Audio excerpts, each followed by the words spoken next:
Assassins, to another episode of the Dark Assassins podcast, the show that dives deep into not just technology, but the concepts, software, and procedures behind it all, and explains it so simply that even your grandma can understand it. As always, I'm your host, the Dark Assassin.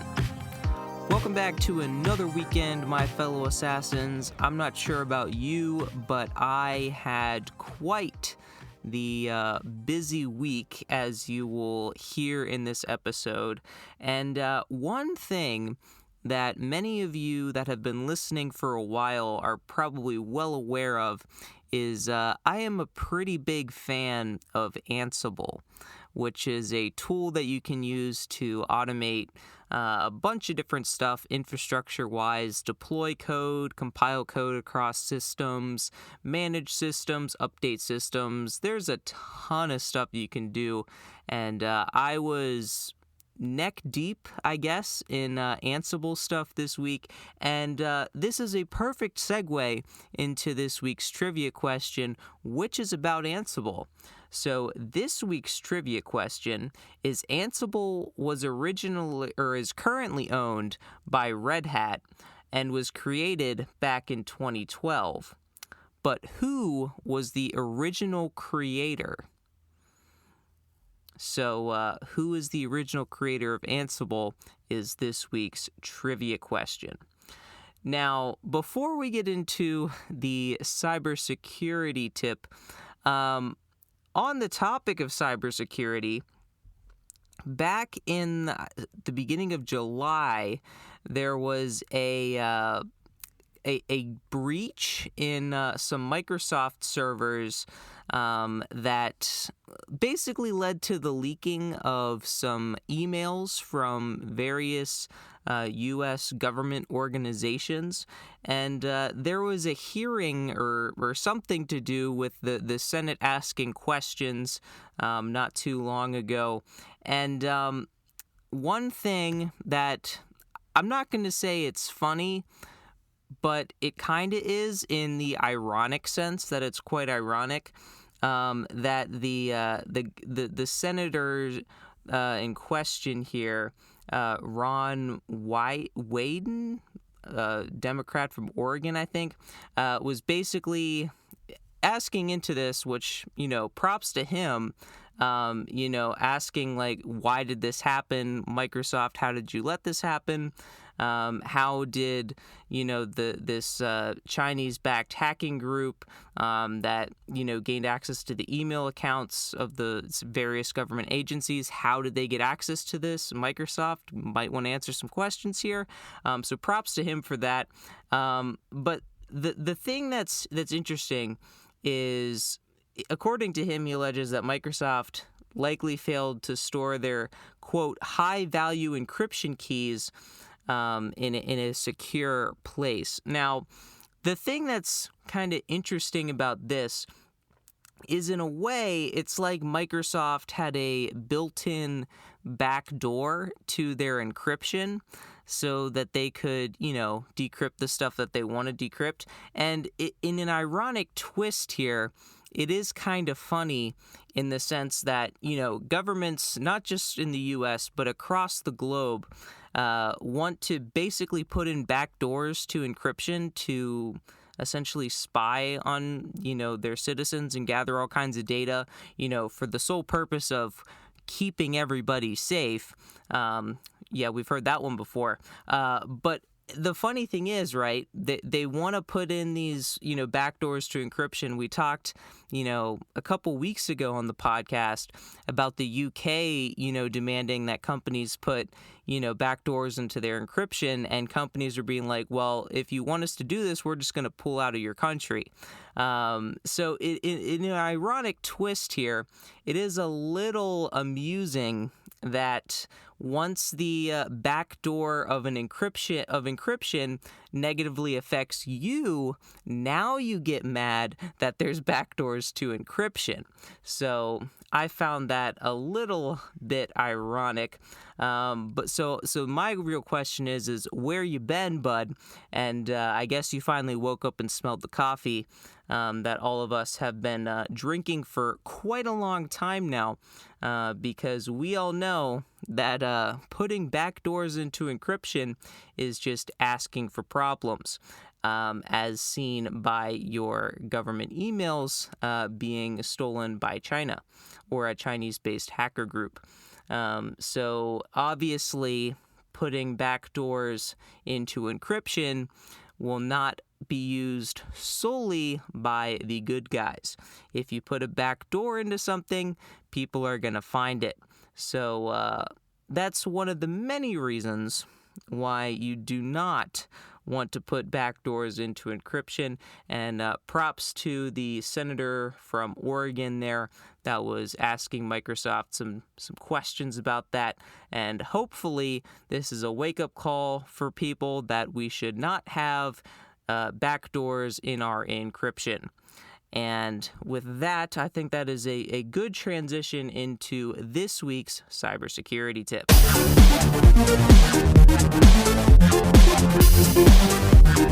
So for this week's cybersecurity tip, this is going back out to the software developers, and that is when you're compiling your software, don't compile it with debug flags. Now, debug flags are insanely helpful when you are trying to debug your programs, as the name suggests. Because what debug flags do is they add a bunch of extra information into your programs, like, it basically helps debuggers, analyze, where you are in the code, helps you basically helps you understand better, makes it easier to figure out and debug things. So it adds a bunch of extra stuff into your binary. But it also makes your programs a lot easier to reverse engineer, because a lot of, that debug information and variable names and all that kind of good stuff is baked into your binary. So it makes it a lot easier for an attacker or a hacker to, throw your binary into a disassembler like Ghidra or IDA or, some other disassembler, and figure out relatively easily what your program does. So for security purposes, whenever you're releasing your code, you don't want to include the debug flags. Now, another reason why you wouldn't want to include your debug flags is for size reasons and optimization reasons, because having all those extra debug flags makes your program a lot more bloated. And if you don't believe me, write a basic C or C++ program, compile it with a -G flag, and then compile it with an optimization flag like O2 or something, and just see the difference in size. Debug flags add a decent amount of size to your program. And obviously you don't want to be shipping a bunch of extra bloat in your programs. So in addition to that, if you don't put the debug flags in there, it doesn't add all that extra information into your program, which would make it a lot harder, although not necessarily impossible, for someone to reverse engineer your program. And similarly, if you don't throw the debug flags in there, because it would be harder to reverse engineer, it would also potentially be harder for attackers to find potential 0 days or other vulnerabilities in your code as well. Although I guess it should be mentioned that if your code is completely free and open source, the fact that you compiled with debug flags or not is really not going to do anything, because they could easily just go and view the source code themselves. But obviously, if you are, working for a company or writing some other kind of proprietary software that isn't free and open source, that's the kind of the case where you definitely don't want to give the attackers any legs up or any gimmies, or any make their lives. You obviously don't want to make their lives easier by throwing in those debug flags. So whenever you're planning on actually releasing your code, don't compile with debug flags. And that is your cybersecurity tip for the week. Now, we talked last week about a particular computer in my house that had a failure. That being my network attached storage server, or my NAS. Now, that is another good segue, I guess, into what nerdy stuff have I been up to this week. So I talked last week about my NAS having a drive fault, and how I kind of frantically ordered new drives to try to save it and not actually lose any data. Now, the great thing about having a hot swappable drive bays on the front of your server is I was able to replace the faulted drive with the new one without actually powering off the server, or losing access to my NAS, or having any kind of downtime whatsoever. So that was pretty awesome. I was, I guess, slightly concerned during the process because rebuilding your array, whenever you have to rebuild a RAID array, which in fairness, this was the first time I ever actually did it, but when you're rebuilding a RAID array, it puts a lot of strain on the drives. Now, the reason for this is because you're doing a bunch of, reads and writes to the drives, and it just puts a lot of strain on them. So generally, when you're rebuilding an array like that, is kind of a common time where drives could fail. And seeing that the RAID array that I had set up was a RAID Z1, or basically the equivalent of a RAID 5, which basically means that I could lose up to one drive and not lose any of my data. Seeing that I had already lost one drive, if I lost another one, I would be at risk of some data loss happening. So I was a little concerned that, another drive might fail on me. Thankfully, that didn't happen. But if it did, it honestly wouldn't have been that big of a deal, because I'm pretty sure, like I mentioned in last week's episode, I did have a very recent backup of my NAS that I had put on my Xserve. So even if another drive would have failed and I would have lost data, I could have easily just, copied that 1.6 terabyte archive that I made back over once I installed some new drives, and then unpacked that and got everything back up and running. But that obviously would have taken quite a while to do. And speaking of taking quite a while to do, it did take a little bit of time to rebuild that array. So I don't know exactly how long it took, but my best guess is around 4.5 hours. And I say best guess because I started the rebuilding process just after 7 in the evening. And by the time I went to bed, which was like just before 11, I think, it was about 85% done. So my rough back of the napkin math put that at, I think like 4.4 or 4.5 hours roughly would be kind of the estimate of how long it took.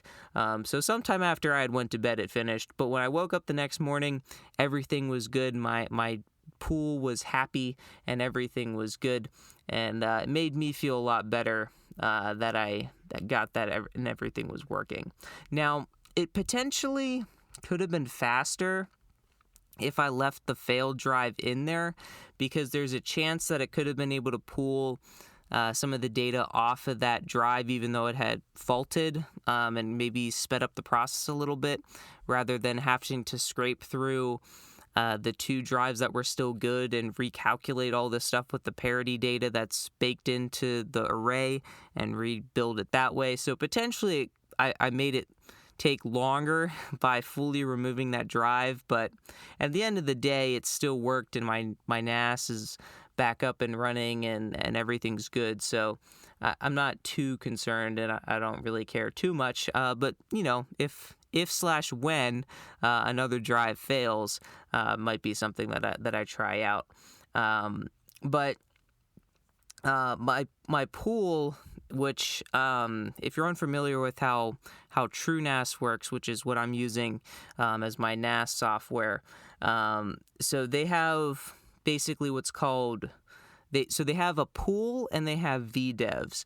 Now VDEVs are basically just your virtual. Basically your RAID arrays, right? So if you have, in my case, I have one RAID array, and that would be one VDEV. But the pools allow you to add multiple VDEVs together. So you could potentially have, one of the ways that this would be beneficial is if, say, you started out, with, I don't know, 6 terabytes of storage in your first VDEV, and then you were kind of getting close to maxing that storage capacity out in your pool. You could just add another VDEV, add that VDEV to the pool, and expand your storage that way.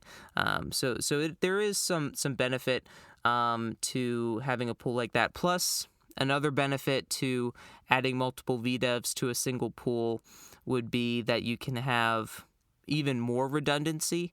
So if you had a ton of drives, you could have multiple, VDEVs of, say, a RAID Z2, which is equivalent to a RAID 6, which gives you 2 drives of parity. So if you could lose up to 2 drives without having to worry about any data loss. So you add 2 VDEVs of that into your pool. So now you can lose up to 4 drives, assuming they're not all in the same VDEV, without actually losing any of your data. So there are benefits to adding multiple VDEVs.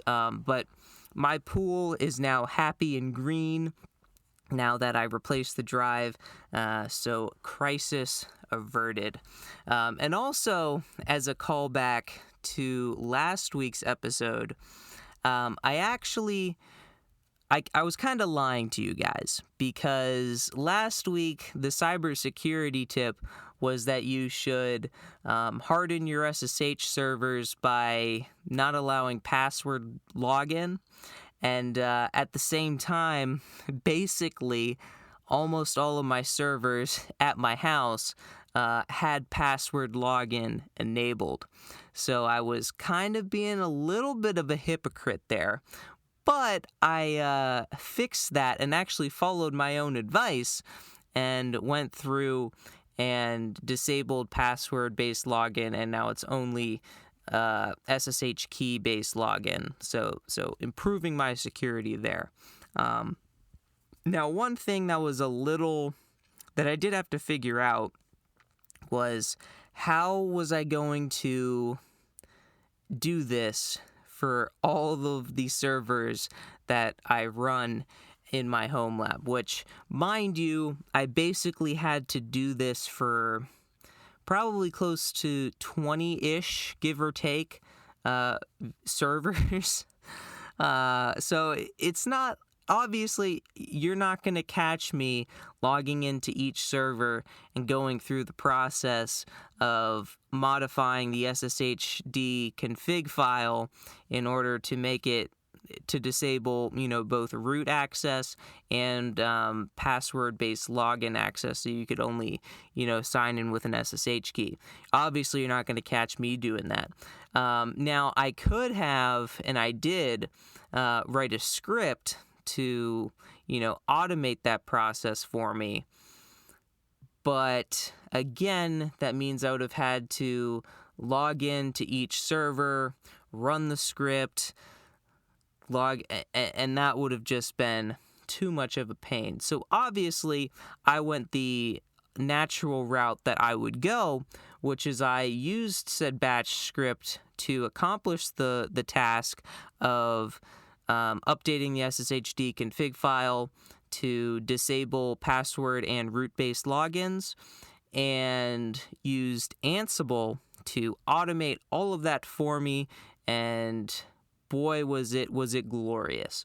So the other nice thing about me actually going through and doing this process was, in addition to hardening my SSH for all my servers, it also hardened the SSH of my template servers too. So I run 3 virtual machines that basically serve absolutely no function whatsoever except to be a clone hub, basically. So what I mean by that is I have 3 servers, one running Arch Linux, one running, I think, Ubuntu, and one running Red Hat.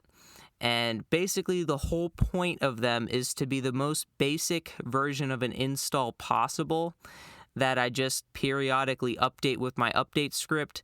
And then whenever I want to spin up a new VM, I basically shut that virtual machine down, clone it, rename it to what I want it to be, and then run my init server Ansible playbook to basically create that server to be what I want it to be. And basically configure things like a new user, IP addresses, host name, all that good stuff. So the nice thing about running this script on every single one of my servers was these templates were included. So now, whenever I want to spin up a new server and I use one of these templates, the SSH is already hardened and I don't have to worry about doing anything. So that is one nice thing about, having the templates there, is that you can basically have it as much of a base install as you want, and anything you do to that will be saved across any new future machine you use that as a clone of. So that was definitely a big win for sure. And that's not where the Ansible work ends. Oh, no. That was chump change compared to the Ansible work that we're about to get into here. So, being that I talk a lot on this podcast about software development and home labbing, it would not surprise me if some of you are familiar with a man named Jeff Geerling. Now, if you're not familiar with who Jeff Geerling is, he is he has his own YouTube channel. He does a bunch of things software development wise. He's really big. He has a ton of projects on GitHub. Does a lot of stuff with software development, Ansible, DevOps, Kubernetes, home labbing, Raspberry Pis. I mean, he does a lot of good stuff. And one of the projects that he houses on his GitHub is a repo called the Top 500 Benchmark. Now, the Top 500 Benchmark is basically a benchmark that I'm going to forget the name, but it uses the HPL benchmark, which, forgive me, I forget what that acronym stands for. But basically that it's a benchmark that's used to test and benchmark, the top 500 computers in the world. So, the biggest supercomputers, run this benchmark on them, and you get a score, and that score, kind of ranks the top 500 computers. So he put together a benchmark that was basically an Ansible playbook that will go through all the steps of downloading all of the necessary dependencies, all of the various programs that you need to actually compile and run the benchmark with, compiles those programs, swaps, SSH keys with all the hosts in a cluster if you're using a cluster, and then runs the benchmark and outputs the results. So it's a pretty cool Ansible script, but one thing that I don't know if I'd necessarily call it lacked, but it didn't have support for any other Linux distributions aside from Debian-based distros. Explicitly, I think he had on his the README on the GitHub Ubuntu 2004 and newer, Raspberry Pi OS, and I think Debian 11, I think, were the supported distros. And then theoretically, any other distribution that's based on Debian would be able to be supported as well. And if you're unfamiliar with what distributions are Debian based, if when you run updates from the command line on your machine, if you do apt for your updates, it's Debian based. So that's easy way that you can figure that out. But I wanted to have support for more distributions. So I, as I mentioned previously, have VMs for Ubuntu, which is Debian based, as well as Red Hat and Arch. So I wanted to try to expand the support of this top 500 benchmark. Now, this is actually a great way for any of you out there that are looking to get into open source development and want to contribute to open source projects, aside from your own, obviously, is basically find a project you're interested in and look to see if there's anything that you can add or contribute to it. In this case, I'm interested in trying to run this benchmark on systems that aren't, Debian based. So that's something that I could, add and contribute to. So just an idea for any of you that are interested out there, but don't know, how to go about contributing to an open source project. Anyway, the first distribution I started with was Red Hat-based distributions. So these are distributions like, obviously, Red Hat Enterprise Linux, or RHEL, your CentOS, Fedora, Rocky Linux, Alma Linux, I think Scientific OS or Scientific Linux, I forget exactly what it's called. But basically the distributions that use DNF as their package manager or are based on Red Hat Enterprise Linux.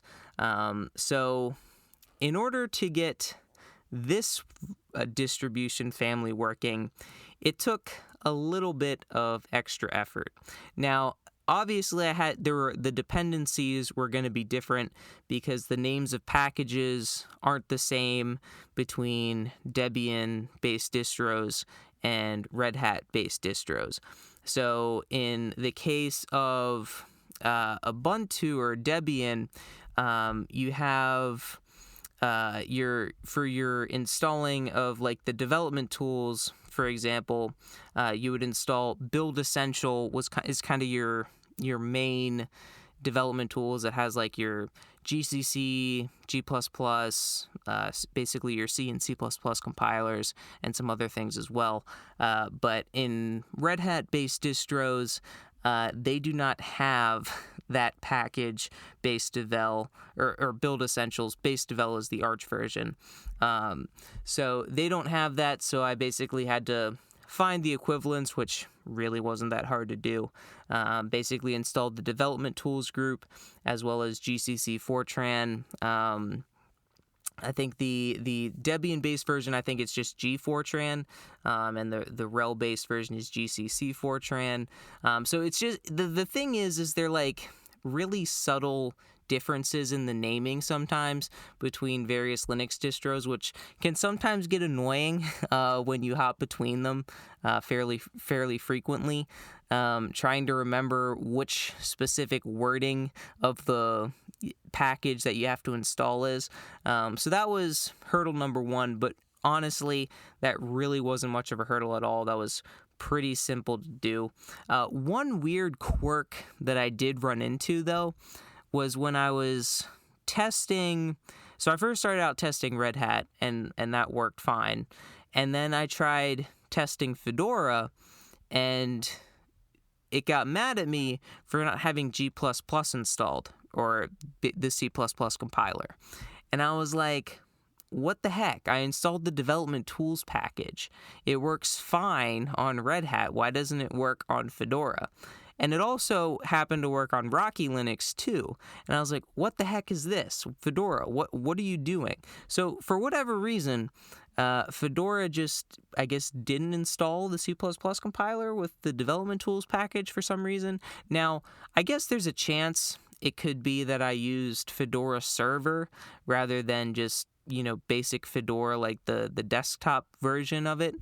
Maybe that was it. I kind of doubt it, but maybe. So anyway, that was a little weird quirk. And then the other weird quirk that I ran into when working with the Red Hat-based family of distributions was there's a reason. I guess there's a reason why Red Hat and Red Hat-based distributions are loved by the enterprise. And that's because their firewall is basically configured out of the box.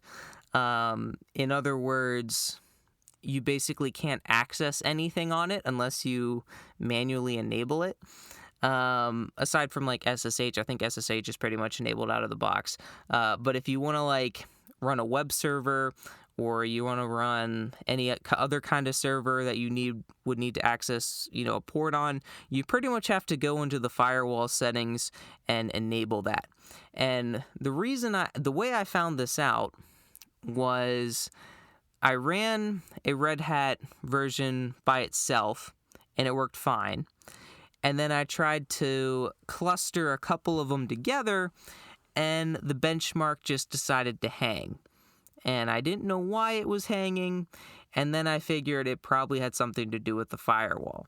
So then I had to go into the Ansible script and basically write a custom, I don't know if module is the right word, but I had to write a couple custom, plays or tasks, or not tasks, that's not right.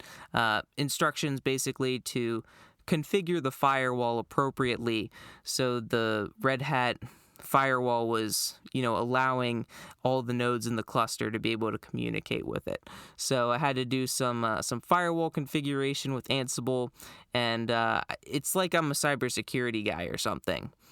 Oh wait, I kind of am.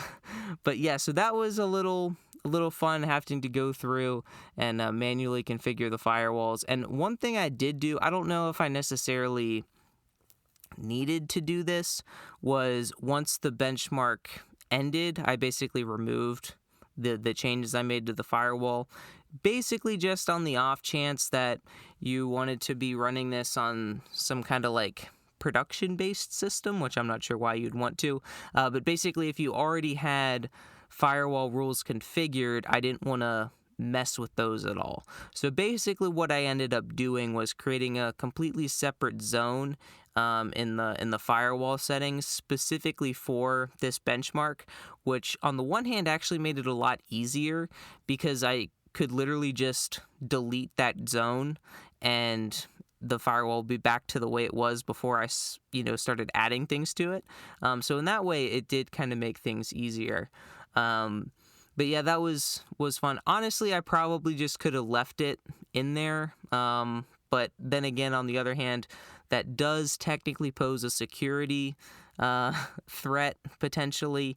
Having, ports and, well, I guess they're not ports. It'd be hosts being able to access directly through your firewall, and just leaving that in there is kind of a pretty big hole that you want to patch. So for the sake of security, once the benchmark was over, I just removed those. But that pales in comparison to another thing that I had to fix. And again, when just running vanilla Red Hat and even Rocky Linux for that matter, things went off without a hitch. And I guess technically Ubuntu also. Every different aspect of the all of the various files that are downloaded through the playbook to be manually built and installed as part of the playbook, all of that worked fine. And then I tried Fedora and Arch. And let's just say they failed pretty hard. We already heard that Fedora failed pretty hard because it didn't have the C compiler installed, or GCC didn't have that installed. So I installed that, and it still failed pretty hard. And it turns out that one of the programs that's downloaded, built, and installed during this process is a program called Atlas, which I believe is like a linear algebra library, I believe. So that was just crashing during, not even like during the actual build process. Like it was failing during the configuration process. And I was like, well, this is really not good. So I did some digging into this. Took me hours, maybe even a couple days of digging into this. And basically, I'll save you the hours of trying to figure out what the heck was going on. And basically, what was happening here was, as part of the configuration process for Atlas, the source code for the configuration programs that it uses to do all of its configuration stuff, like to figure out, how many CPU cores you have, how much memory you have, what's your processor speed, all the stuff, information about your system used as part of its building and configuration process. It uses a tool called fgrep, which is basically just grep. Now, the problem is, fgrep is deprecated, which basically means that you really shouldn't be using it. And it's not a problem if your version of grep is older. But if you're running a version of grep like, 3.8 or newer, it will spit out a warning message telling you to use grep-f because fgrep is obsolete. So, because every time you call fgrep, it outputs this warning message, it messes up the ability for Atlas to figure out what the output of its queries are, because it has this warning message as the first line. So that was basically causing it to fail the configuration process and make my Ansible playbook unhappy. So I had to figure out a couple things. First, I had to figure out how to actually patch the source code in order to make it actually work. And the second thing was I had to automate that in the Ansible playbook itself. Now, some of you might be wondering why I didn't just, check the version of grep and download a newer version of the Atlas source code. Well, I thought of that too. And the problem is I was using the latest version of Atlas anyway, so that really wasn't an option. Technically, there was a newer version, but it was a developer version, which I think was from 2018, and that was the latest, and it was, one, unstable according to it being a developer beta, and two, it also used fgrep throughout and would have had the exact same problem. So there's basically no getting around this. I had to patch it. So you might be thinking, why don't I just do a regex search for anywhere that there is fgrep and change it to grep-f? And that was actually a pretty good suggestion, and I tried that. But that caused a couple errors. Specifically, it was causing pointer free errors where it was getting mad that I was trying to free a pointer that didn't exist, which not exactly sure why, since literally I didn't touch anything relating to pointers, so and core dumps. So that really didn't work, which actually, come to think of it, that error with the free pointers and the core dumps I think was technically unrelated and was something else, because that was also patches that I had to implement separately. But also, the thing of it is the fgreps, basically how it works is the Atlas source code is essentially using fgrep as part of a sprintf, which if you're not super well versed in C, basically what that's doing is they're writing out a command basically and saving that command in a variable and then executing that command at a later point in the program's execution. So all of the fgreps were in those basically, here's what my command's going to do statements, so that they can then be run later. So by changing all those to grep-f, you're essentially doing more work than you need to, because all you have to do, which is what I did, was find the place where the command's actually being executed and modify that. Now, they actually made it really easy in a way, because what they were doing was they were essentially piping all of the warning or error message output to the same place that they were piping all the standard output. So again, for those of you who aren't developers, and I'm probably sound like I'm speaking a foreign language right now, basically what that means is when you run a terminal or command line based program and you get output, that is generally considered standard out or standard output. Now, when you get errors and warning messages, those are piped to standard error. Now, there's a way that you can tell the program to send messages of standard out to one location and send the messages from standard error to a different location. But in this case, they were sending both of the messages to the same place, that being where standard out is being sent. So basically, all I had to do was change that to send all the warning and error messages to dev/null, or essentially don't print them out at all, is essentially what that is. So that was really only one fairly simple change. I only actually had to end up changing one file rather than like 8 or 10 or something like that. So definitely a big improvement there. And then we get into the other patches, which was the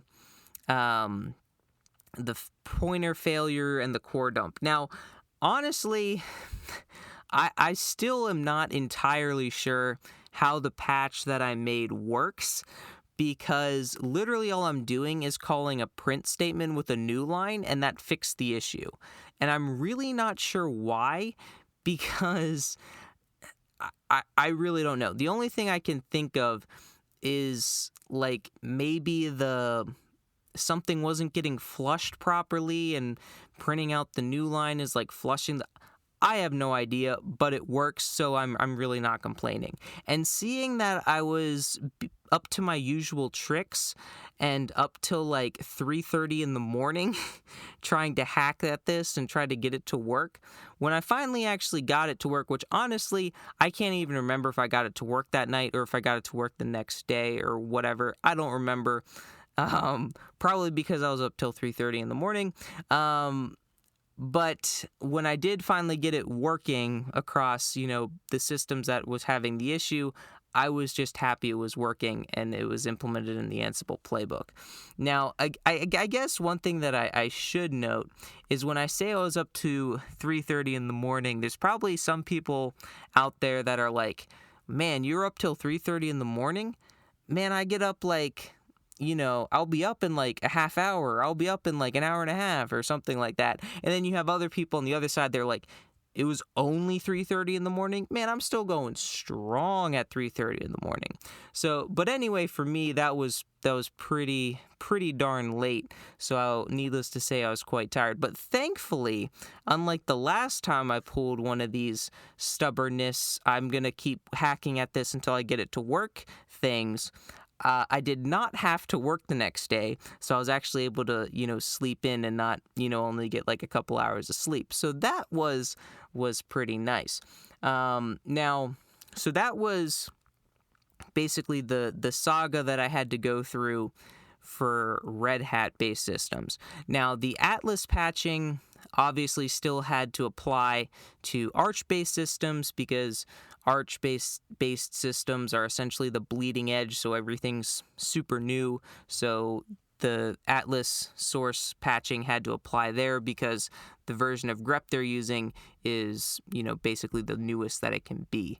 Now, when it came to adding support for Arch, this is where my derp moment of the week comes in, because I kid you not, literal days testing, debugging, and trying different approaches to fix an issue that was caused by the domain I was using in my config file for the Ansible playbook and the host name of the Arch system I was testing did not match.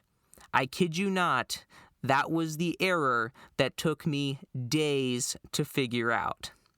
So that was my derp moment of the week. Now, I honestly could not tell you why this caused an issue, because regardless of the host name of the Arch machine and the name I was using in my config file, they were pointing to the exact same IP address, or in other words, the location on the network where that machine is. They're both pointing to the same thing, so why it didn't work, I'm not sure. Now, initially, when this happened, I was assuming it was a firewall issue, because it was having the same exact behavior that I witnessed on the Red Hat based machines, where when I would run it in a cluster, it would just hang and nothing would happen. And the way I solved that for Red Hat based systems was I modified the firewall to get it to work. I tried that on Arch, and it still didn't work. So again, to save you some time here, because like I said, I took days trying to figure this out, beating my head against the wall. Basically I pretty much was trying everything. So I went through the whole process of writing additional, items in the Ansible playbook to manually download, install, and configure AUR packages, which are the Arch user repository packages, manually, and doing that all via Ansible in an attempt to get this to work. And that still didn't work. So yeah, it was pretty rough. And honestly, I'm gonna be real. When I actually got it working and realized the issue was a mismatch in the names, I honestly felt like a complete idiot that it took me that long to figure out that simple of an issue. But yeah, so derp moment of the week definitely hands down goes to that. Now, I was hoping when I first set out to work on this project, last weekend, I was hoping that, I would have been done with all of this by now, and, had it up on my GitHub and all that good stuff.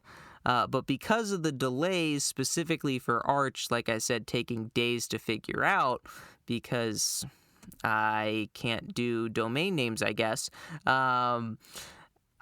we hit some delays and some snags, so I'm a little behind where I want to be, at least as of the recording of this podcast. But tentatively, as of this recording, everything works. And obviously, you need to put a decent-sized asterisk on that statement, because I said the exact same thing when I got Red Hat working, and then I tried Fedora, and things stopped working. So there's definitely more testing that needs to be done. I'm planning on basically wiping all of the machines, doing rolling them back with snapshots, which, by the way, if you're doing any kind of VM testing of software or Ansible playbooks or anything like that, I can't stress enough that you need to be using snapshots, because it makes your life so much easier that you can just easily roll back to before you ran the playbook, or before you tried to install the package, or before you tried to run your code, or whatever the case may be. You can easily roll back, and it's so much easier than trying to go through the process of manually reverting everything to the way it was. Anyway, that, I guess, mini tangent aside, my goal is to basically revert everything back to stock before I touched it at all with this playbook to run the benchmark and install all the stuff, and basically just give it everything a run to make sure everything works still. And then once that works, basically just try to find a bunch of other different Arch-based distributions and even Red Hat-based, although I think I have pretty good coverage on Red Hat with Fedora and Rocky Linux on there, and Red Hat itself. But basically my goal now is just to do a lot more testing to make sure that the changes I added more or less make it foolproof, that it'll work. Another really interesting thing I noticed when trying to run this playbook, though, was it seems to be really picky about the kinds of nodes that you have in your cluster. And what I mean by that is when I try to when I run multiple nodes on a single hypervisor, because I'm currently just doing all this in VMs right now, mainly for the purpose of being able to roll everything back with snapshots. When I run multiple VMs on the same hypervisor, everything works fine. But when I try to connect them to a different hypervisor, everything just crashes at the benchmark run.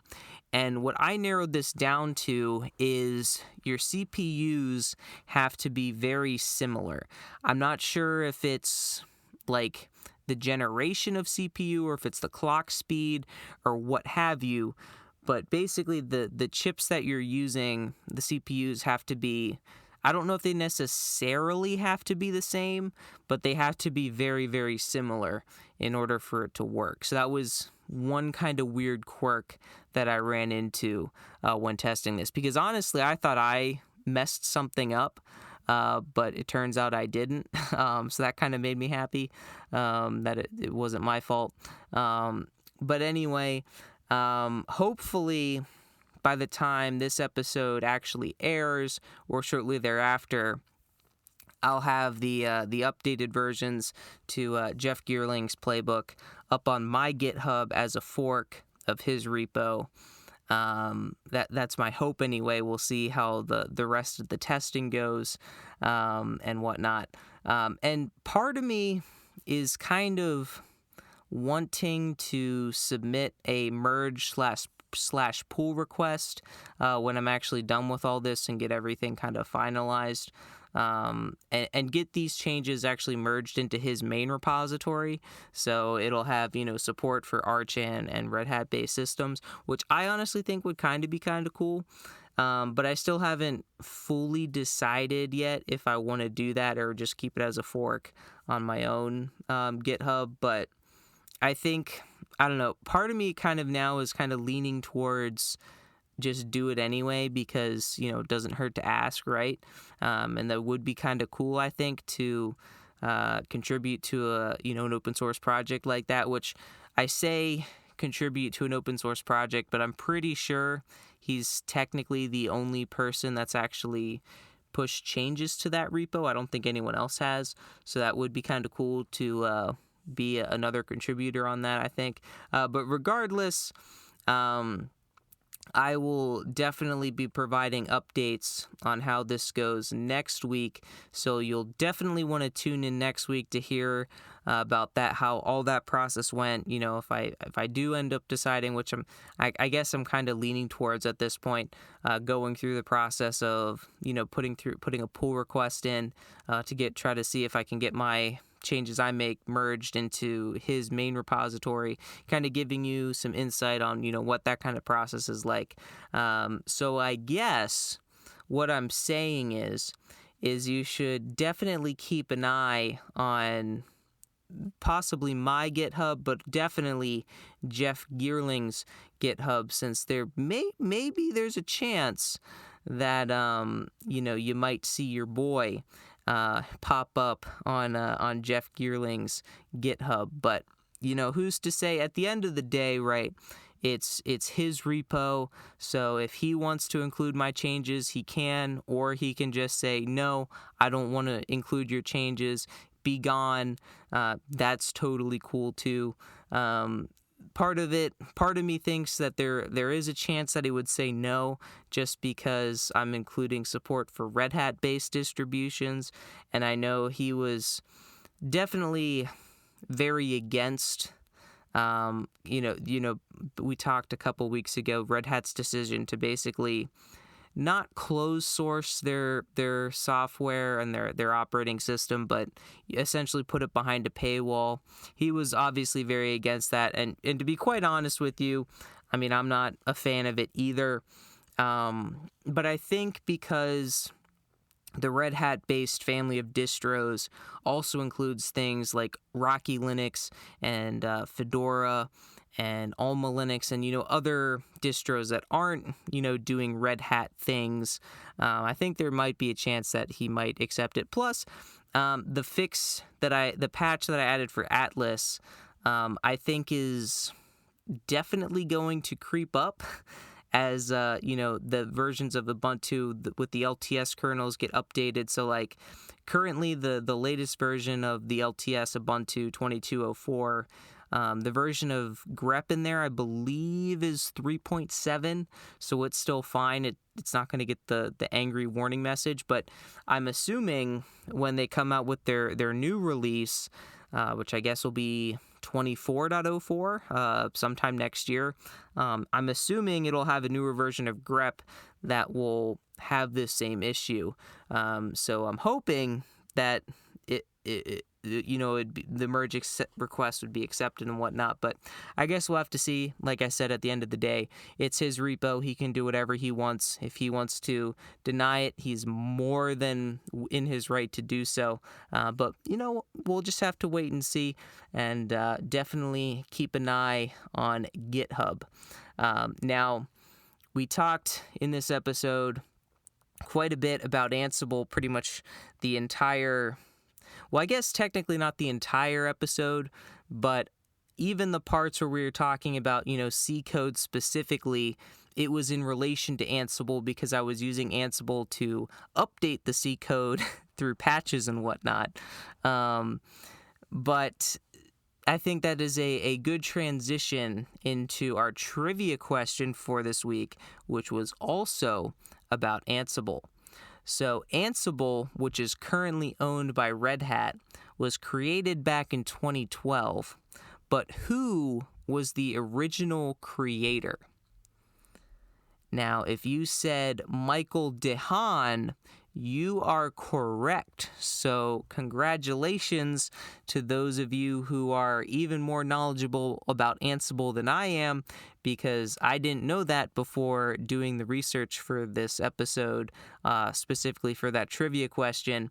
And the reason why which actually, I guess the funny thing about this trivia question is literally probably about, like, I don't know, 10-15 minutes before I sat down here to record this week's episode, I was like, I'm going to be talking a lot about Ansible. What if the trivia question was who created it?